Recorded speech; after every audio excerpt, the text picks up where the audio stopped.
Flamenco. I did some cocaine at lunch. Sorry about that.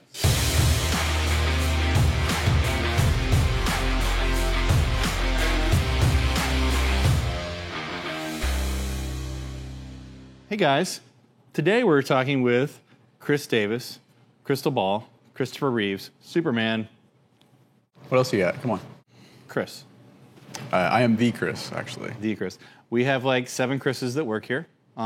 So they are all referred to as their last name, except for this one, because he was the first Chris. Chris, how long have you been here? 8 years? 9 years? 10 years?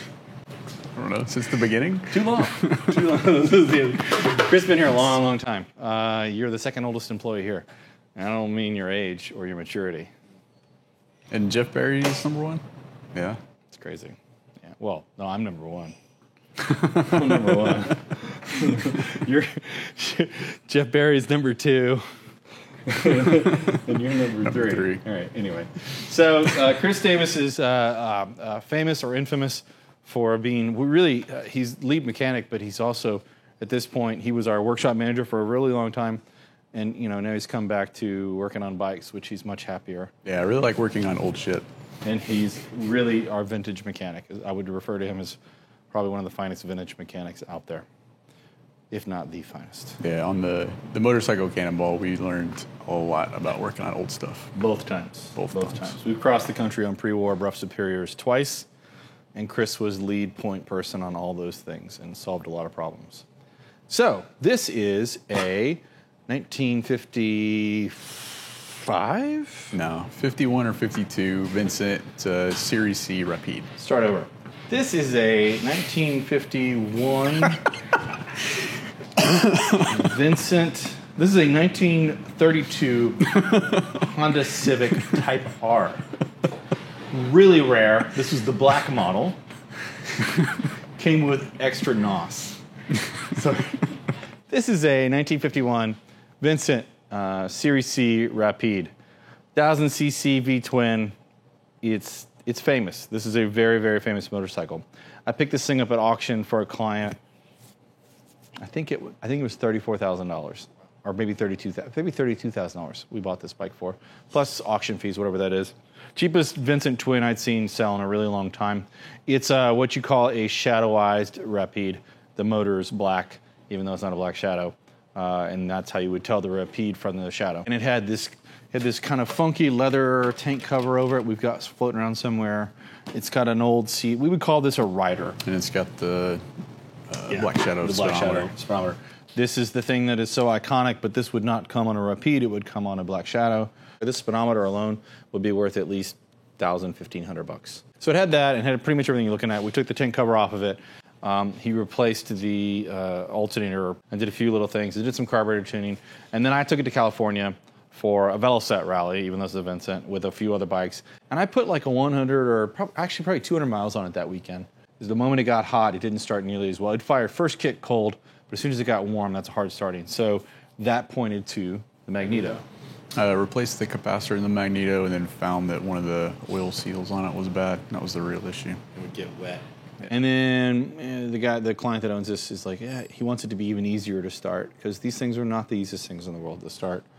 And what'd you just do? In an effort to make it start easier, we installed new reproduction AML carburetors. There you go. They're reproduction, original versions of the monoblock AMLs that you put on here. And it's not straightforward. You don't just go bolting new carburetors on it. I can see you've had to do a bunch of stuff. What else did you do?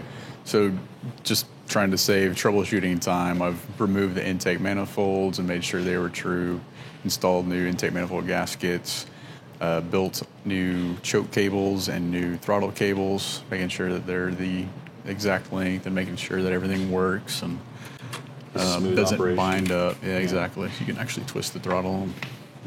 Yeah, and good. Made sure everything's routed underneath the fuel tank so that it's not going to get pinched and you can turn the bars. So with older bikes, right, for you guys that ride modern stuff, older manufacturing methods, a lot of stuff was done by hand. There was no CNC. There was no computer control. Yes, there are really skilled manual machinists who could use a mic really well, but some of these older cast parts and these aluminum pieces, the tolerances aren't all that great. And so ultimately what that leads to is that you're less of a mechanic in the modern sense, and you're more of an artist, in my opinion. Chris is an artist. Chris knows how to, you resist it. There's more of an art to it because you have to know how to fiddle with it. And you'll hear the Brits say this, and we say it all the time. If a bike is well sorted, then it's been ridden, it's been fiddled with, it's been tightened and adjusted and replaced. And there's all sorts of things that on these bikes. They're not reliable, mostly because tolerances and engineering just wasn't as solid as it is today. It's not just technology. It's not just fuel injection. It's not just ignition systems. It's the manufacturing process is better. Manufacturing process is sort of the biggest thing. So Chris, and the reason I think he has the right mentality for this is he's patient, and he's relentless, and he's stubborn, and he continues to keep trying even when it's not going well. And I think Chris and I make a good team because oftentimes when he's at his breaking point, I happen to approach and say something inappropriate that pisses him off, and then realize that he's really angry at what he's working on.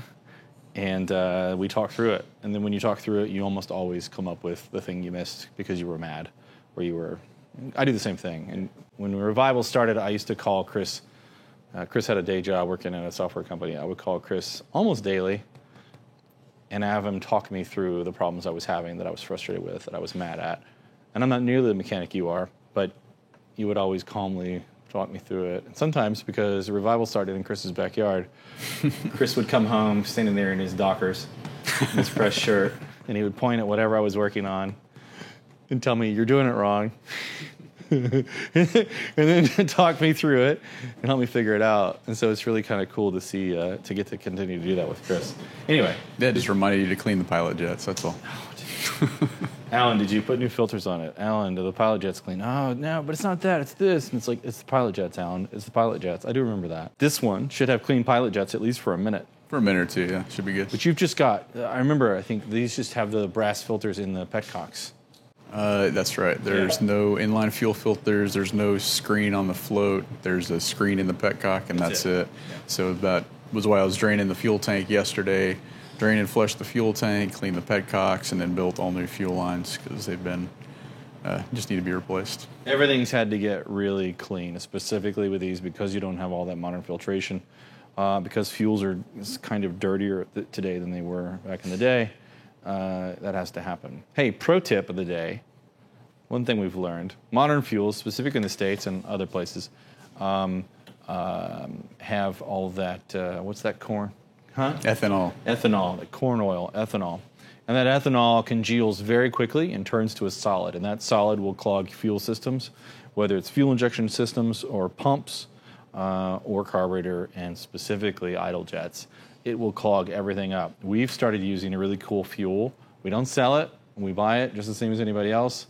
It's we have the VP fuels, VP. non-ethanol. V is in Victor, Paul. Yeah. We're starting to use 100 octane non-ethanol in everything, just because it's fuel. Easier and it lasts longer. So if you're the kind of dude that rides a bike, a vintage bike specifically, every 3 to 6 months, and you want it to start, and you don't want the fuel system to be clogged, you don't want to have to go through everything, use a non-ethanol-based fuel. It's a lot more expensive per gallon, but it will save you a whole lot of money in the long run. It's almost redundant and ridiculously cliche to have to go through carburetors because of ethanol. Bikes like this, for our clients, that's what we do now. Pro tip of the day. Sorry. All right. So you're at the point where you're ready to start it. You also had to do some other things. Close. Fuel system is done. Drain the oil out of the sump so that it would start because it's been sitting for a very long time. That is a separate oil tank from just an oil pan reservoir bike. The oil in the tank, the upper tank, they call it sumping. It's a term you'll hear a lot in the vintage world. The oil will pour itself out of the oil tank. Yeah, gravity from sitting forces the oil from the tank into the crankcase of the motor. Having too much oil on the bottom end of your engine is a problem. Yeah, the crankshaft doesn't have room to rotate around, and it fights the pistons as they're trying to move down, so it just makes it almost impossible to start. So you're trying to kick the damn thing, you can't figure out why.